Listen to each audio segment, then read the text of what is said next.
Long before the name Philippines existed, there was a kingdom born of the sea, a kingdom so powerful it ruled across islands, commanded trade with empires, and shaped the destiny of nations. This is the forgotten story of the Sulu Sultanate, the lost kingdom of the sea. They erased an empire from history, but not from its bloodline. In the early 1400s, while great empires like Majapahit and Srivijaya dominated the region, a new power quietly emerged in the southern seas, the Sultanate of Sulu. Founded by a noble Arab-Malay scholar, Sharif ul-Hashim, Sulu was destined to become more than just a kingdom. It became a true maritime empire. Its people, the Tausug, or people of the current, were not just inhabitants, they were fearless sailors, fierce warriors, and astute traders. From the islands we now call the Philippines, all the way to Borneo and even parts of Indonesia, their influence flowed like the powerful tides they commanded. But what was the secret to Sulu's strength? It wasn't built on armies marching across land. It was built on something far more dynamic: trade. Centuries before Spanish galleons ever crossed the Pacific, Sulu had already established a direct and respectful trade relationship with the mighty Ming dynasty of China. Ancient Chinese records don't describe the Sultan of Sulu as a subordinate, but as a royal equal, a sovereign who sent tribute not as a sign of submission, but as an act of sophisticated diplomacy. In return, China recognized his authority and sovereignty over his lands. Sulu became the vibrant, beating heart of Southeast Asia's sea routes, a bustling crossroads of cultures, religions, and incredible wealth. Imagine the port of Jolo, crowded with Chinese junks, Arab dhows, and local prahus, all trading precious goods like pearls, gold, spices, and silk. It was a golden age, a testament to the Tausug's mastery of the sea, but power, as it always does, invites envy.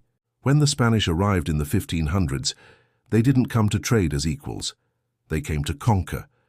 And in Sulu, they found a kingdom that absolutely refused to kneel.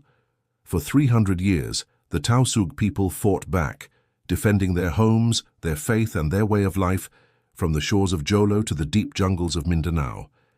The Spanish, frustrated by this fierce resistance, labeled them as Moros, a derogatory term, calling them pirates and savages. But to their own people they were defenders, guardians of their freedom. The clash of cultures and cannons echoed across the centuries. And when the Spanish Empire finally began to weaken, the Americans came. After them, the Japanese arrived during World War II. Sulu never truly fell to any single conqueror, but it bled under the weight of them all. Then, in 1878, a single document, a single treaty, would seal Sulu's fate in a way no war ever could. The Sultan, in a deal with British representatives, signed an agreement over a vast resource-rich land called North Borneo, a territory we know today as Sabah. The British translation of the treaty used the word cession, meaning they had acquired it forever. But the Tausug original used the word pajak, which means lease. That one-word difference would ignite a dispute that burns to this very day. The incredible wealth of Sabah now feeds another nation, but its historical and legal origins trace directly back to the ink of Sulu's forgotten treaty. As foreign powers drew new lines on maps, carving up territories to create the countries we know today, the Sultanate of Sulu was slowly, deliberately erased. Its lands were divided, its power was dismantled, and its history was pushed to the margins. But an empire is more than its territory, it's its people. The descendants of Sulu's royal bloodline still live, scattered across the Philippines, Malaysia, and beyond.